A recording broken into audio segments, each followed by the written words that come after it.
शिवसैनिकांना शिवबंधनच काय, पण लोखंडी साखळीने बांधलं तरी त्या साखळ्या तुटणारच, अशी टीका आर पाटील यांनी केली आहे। देशात नमो आणि महाराष्ट्रात गोमू असं चित्र रंगवलं जातंय, असा टोलाही त्यांनी गोपीनाथ मुंडे यांना लगावलाय। तर आशीर्वादानं पोरं होत नाहीत, तसं आंदोलनाने प्रश्न सुटत नाहीत, असं म्हणत त्यांनी राजू शेट्टी यांच्यावरही टीकास्त्र सोडलंय।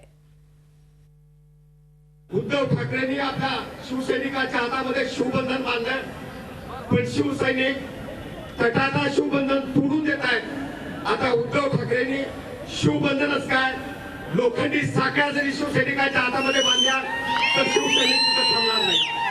गोपीनाथ मुंडे येत आहेत, मीच पुढचा गृहमंत्री, मीच पुढचा मुख्यमंत्री, मीच पुढचा कृषी मंत्री। खरं तर त्यांना माणसोपचार तज्ञाची आवश्यकता आहे। देशामध्ये नमो आणि महाराष्ट्रामध्ये गोमू, गोपीनाथ मुंडे या दोघांनी गुडघ्याला बाशिंग बांधली आहे।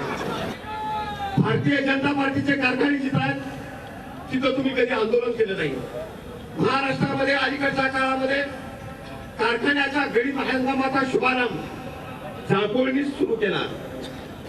आशीर्वादानं कधी पोरं होत नाहीत आणि आंदोलनानं सगळे प्रश्न कधी संपत नाहीत। झी 24 तास रहा एक पाऊल पुढे।